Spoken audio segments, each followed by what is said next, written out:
السلام علیکم. Recording number 11 civics second year سبق نمبر 4 پاکستان کا آئین 1973. مختصر سوالات و جوابات. سوال نمبر 1 1973 کے آئین کی اسلامی دفعات کا جائزہ لیں. جواب. ہیڈنگ آئے گی اسلامی دستور. 1973 کے دستور میں درج ذیل اسلامی دفعات شامل ہیں. پوائنٹ نمبر 1 دستور کے دفعہ 1 کے تحت مملکت کا نام اسلامی جمہوریہ پاکستان رکھا گیا ہے. پوائنٹ نمبر 2 دستور کے دفعہ 2 کی روح سے اسلام کو ملک کا سرکاری مذہب قرار دیا گیا ہے. پوائنٹ نمبر 3 دستور کی دفعہ 227 کے مطابق پاکستان میں کوئی بھی قانون قرآن و سنت کے منافی نہیں بنایا جا سکتا. پوائنٹ نمبر 4 رائج الوقت قوانین کو قرآن و سنت سے ہم آہنگ کرنے کے لیے اسلامی نظریاتی کونسل کا قیام عمل میں لایا گیا. پوائنٹ نمبر 5 8ویں ترمیم کے ذریعے وفاقی شرعی عدالت کے دستوری تحفظ فراہم کیا گیا ہے. پوائنٹ نمبر 6 حکمت عملی کے اصولوں میں اس بات کا عزم ظاہر کیا گیا ہے کہ ایسے اقدامات کیے جائیں گے کہ مسلمان انفرادی اور اجتماعی طور پر اپنی زندگیاں اسلام کے اصولوں کے مطابق ڈھال سکیں. پوائنٹ نمبر 7 صدر اور وزیر اعظم دونوں کے لیے مسلمان ہونا ضروری ہے. صدر اور وزیر اعظم اپنے عہدوں کا حلف اٹھاتے وقت اس بات کا واضح طور پر اعتراف کرنے کے پابند ہیں کہ وہ اللہ تعالیٰ اور اس کے رسول صلی اللہ علیہ وآلہ وسلم اور ختم نبوت پر ایمان رکھتے ہیں اور یہ کہ وہ اسلامی نظریے کے تحفظ کے لیے کام کریں گے. Paragraph change. آئین کی مندرجہ بالا شقیں اس امر کا بھی ثبوت ہیں کہ یہ ایک اسلامی آئین ہے. سوال نمبر 2 پاکستان کا صدر بننے کے لیے کن شرائط کا ہونا لازمی ہے؟ جواب. ہیڈنگ آئے گی صدر سربراہ مملکت. آئین کے تیسرے حصے کے باب اول میں آرٹیکل نمبر 41 سے 49 تک صدر مملکت کے عہدے کی شرائط، انتخابات، میعاد، مواخذہ اور اختیارات و فرائض کا ذکر کیا گیا ہے. ہیڈنگ آئے گی صدر کے امیدوار کے لیے شرائط.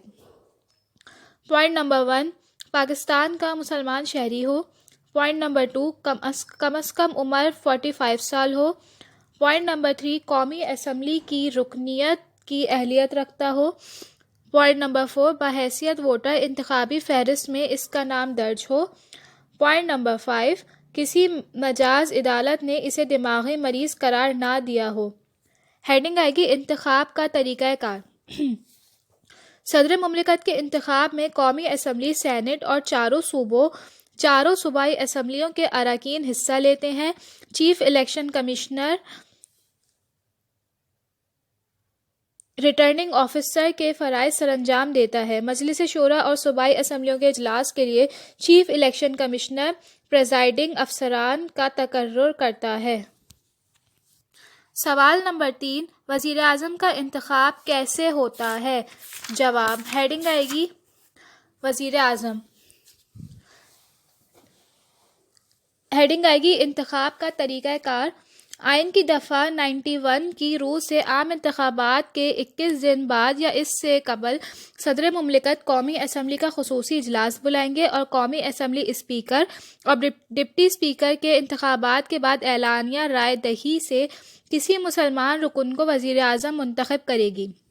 وزیر اعظم کا انتخاب کل رکنیت کی اکثریت سے عمل میں آئے گا، لیکن اگر ایسا نہ ہو سکے تو پھر سب سے زیادہ ووٹ لینے والے 2 اراکین کے درمیان مقابلہ ہوگا اور ان میں سے جو بھی حاضر اراکین کے اکثریتی ووٹ حاصل کرے گا وہ وزیر اعظم منتخب ہو جائے گا.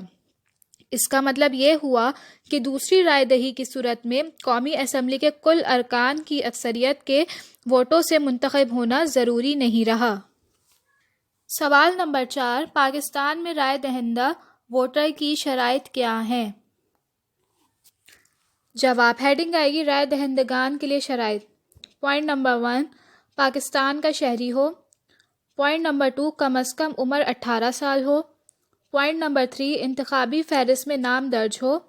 پوائنٹ نمبر 4 کسی مجاز عدالت نے اسے دماغی مریض قرار نہ دیا ہو. سوال نمبر 5 سینٹ کی تشکیل کیسے ہوتی ہے؟ جواب ہیڈنگ آئے گی سینٹ۔ 1973 کے آئین کی روح سے مجلس شورا کے ایوان بالا کو سینٹ کا نام دیا گیا ہے۔ وفاق کے زرعی اصول کے مطابق سینٹ میں تمام صوبوں کو مساوی نمائندگی دی گئی ہے۔ ابتدا میں سینٹ کے اراکین کی تعداد 63 تھی۔ 1985 میں 8ویں ترمیم نے سینٹ کے اراکین کی تعداد 87 اور 70ویں ترمیم نے 100 اور 2010 میں 18ویں ترمیم نے 104 کر دی۔ چاروں صوبوں کے لیے مختص کی گئی نشستوں کے اراکین کا انتخاب متعلقہ صوبائی اسمبلیاں متناسب نمائندگی کے واحد قابل انتقال ووٹ کے ذریعے کرتی ہے۔ فاٹا کی 8 نشستوں کا انتخاب متعلقہ علاقے کے قومی اسمبلی کے اراکین کرتے ہیں۔ اس سلسلے میں فاٹا کے ہر رکن اسمبلی کو 8 ووٹ ڈالنے کی اجازت ہوتی ہے۔ دارالحکومت اسلام آباد کی 4 نشستوں کا انتخاب قومی اسمبلی کے جملہ اراکین کرتے ہیں۔ آئین کی دفعہ 59 کی شق نمبر 3 کے مطابق سینٹ ایک مستقل ادارہ ہے۔ اسے تحلیل نہیں کیا جا سکتا۔ سینٹ کی رکنیت کی میعاد 6 سال ہے اور ہر 3 سال بعد نصف اراکین ریٹائر ہو جاتے ہیں۔ سینٹ کی اگر کوئی نشست اس طریقہ کار کے علاوہ خالی ہوگی تو نئے رکن کا انتخاب باقی ماندہ مدت کے لیے عمل میں آئے گا اور خالی ہونے والی نشست پر 30 یوم کے اندر انتخاب ہوگا۔ سینٹ کی رکنیت کے امیدوار کے لیے 2 شرائط کے علاوہ باقی تمام شرائط وہی ہیں جو قومی اسمبلی کے امیدوار کے لیے ہیں۔ پوائنٹ نمبر 1، کم از کم عمر 30 سال ہو۔ پوائنٹ نمبر 2، جس علاقے سے سینٹ کی نمائندگی کرنا چاہتا ہو اس علاقے کی انتخابی فہرست میں اس کا نام موجود ہو۔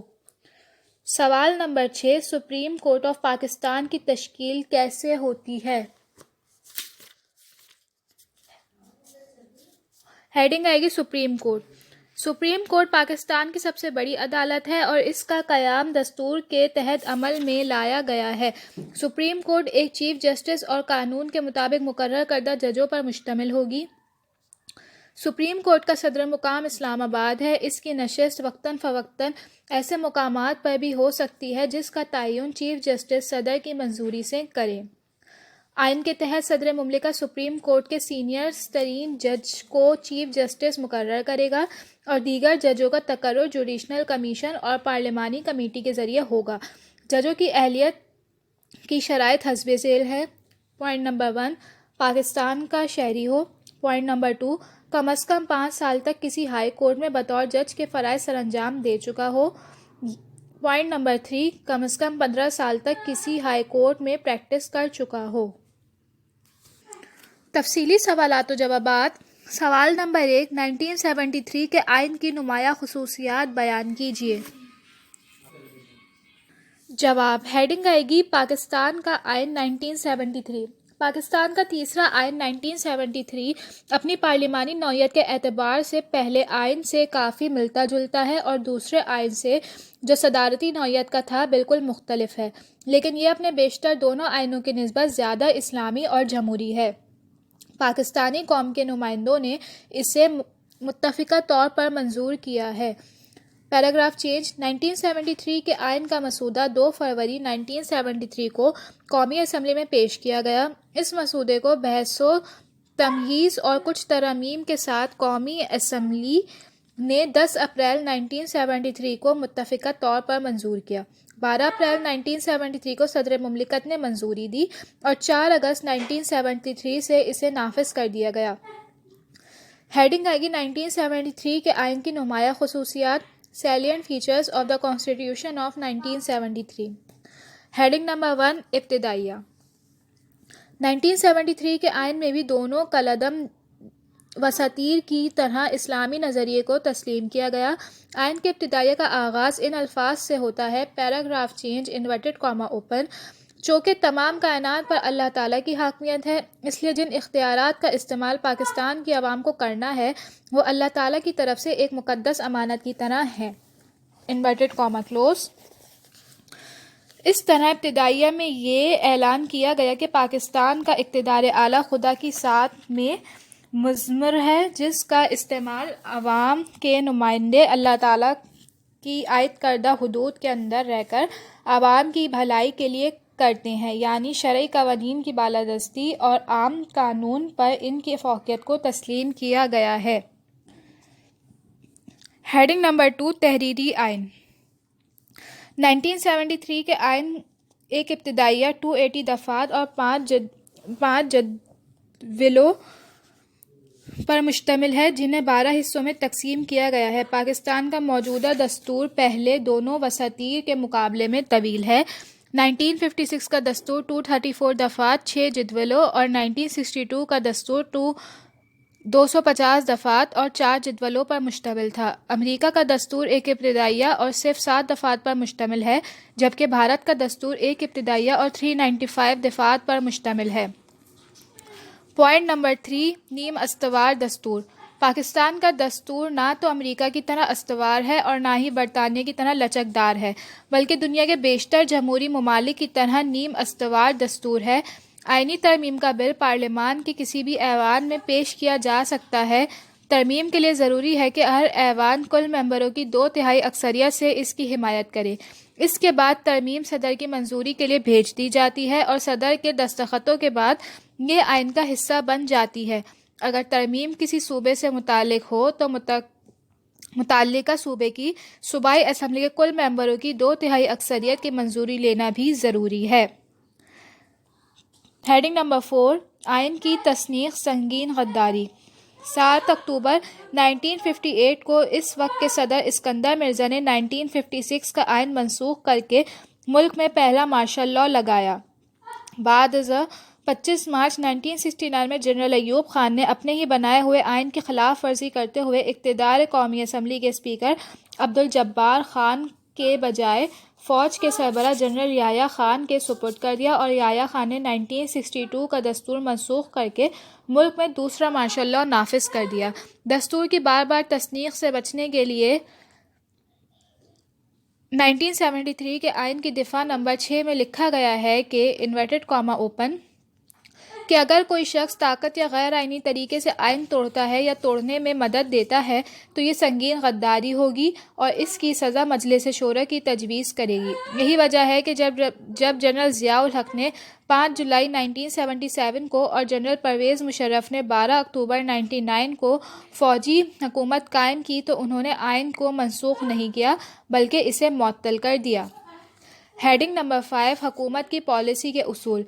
پالیسی کے اصول قوم اور حکومت کی رہنمائی کرتے ہیں۔ ہمارے دستور میں حکومت کی پالیسی کے اہم اصول درج ذیل ہیں: اسلامی طرز زندگی کو فروغ دینا، بلدیاتی اداروں کو فروغ، علاقائی تعصبات کی حوصلہ شکنی، قومی زندگی میں عورتوں کی شمولیت، تحفظ، خاندان اقلیتوں کا تحفظ، سماجی انصاف، برائیوں کا خاتمہ، عوام کی معاشی اور سماجی فلاح و بہبود کا فروغ، مسلح افواج میں عوام کی شرکت، عالم اسلام میں سے رشتے استوار کرنا اور بین الاقوامی امن کو فروغ دینا وغیرہ۔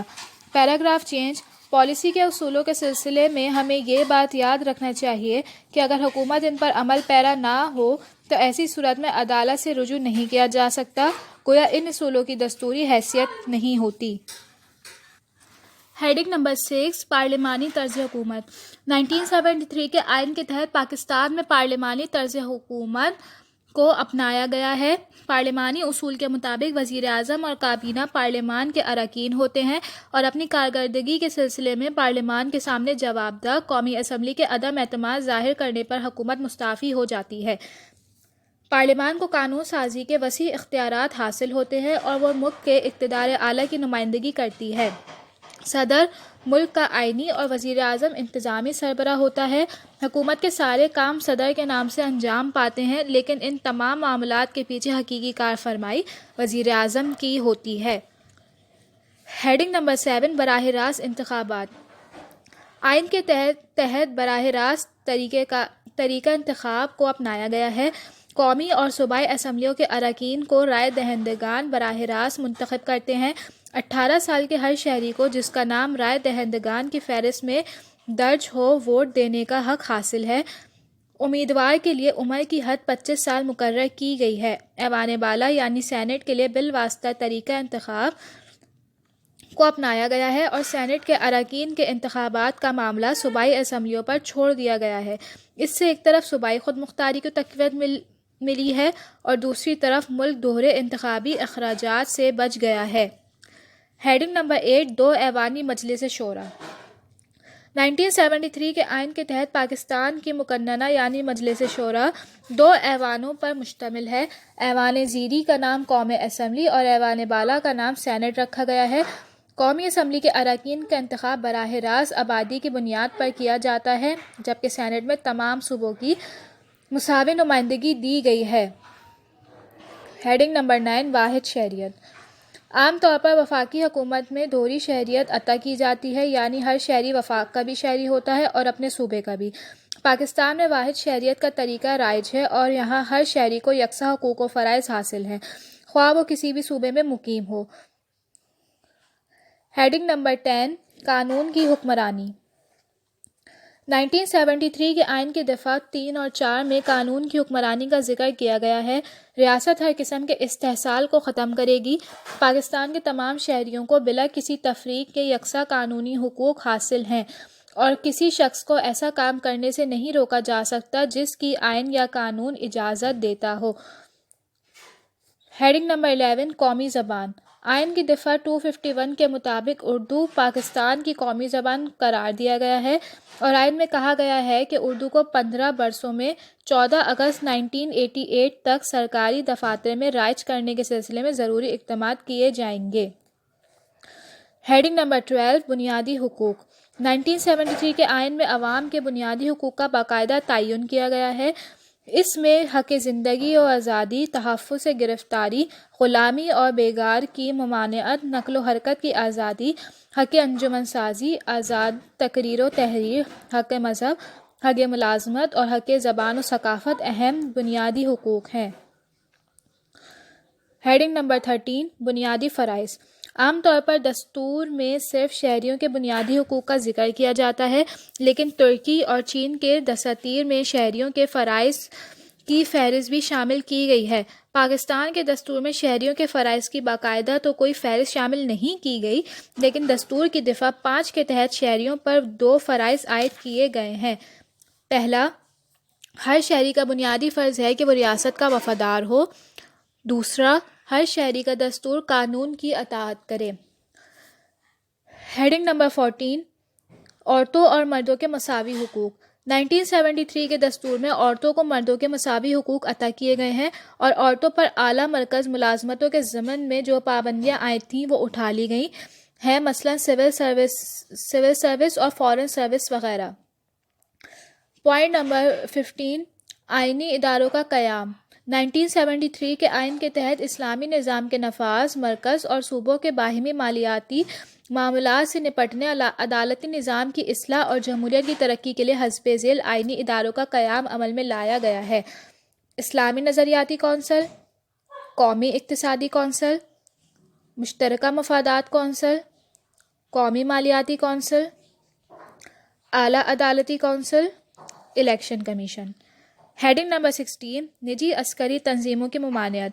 آئین کی دفعہ 256 کے مطابق پاکستان میں کسی فرد یا ادارے کو فوجی یا نیم فوجی قسم کی تنظیمیں قائم کرنے کی اجازت نہیں ہے۔ ہیڈنگ نمبر 17 رائے شماری ریفرنڈم۔ آئین کی 18ویں ترمیم 2010 کے روز سے وزیر اعظم مجلس شورا کی منظوری سے کسی بھی اہم قومی مسئلے پر عوامی رائے شماری کا انعقاد کروا سکتے ہیں، جس کا جواب ہاں یا نہ میں ہوگا۔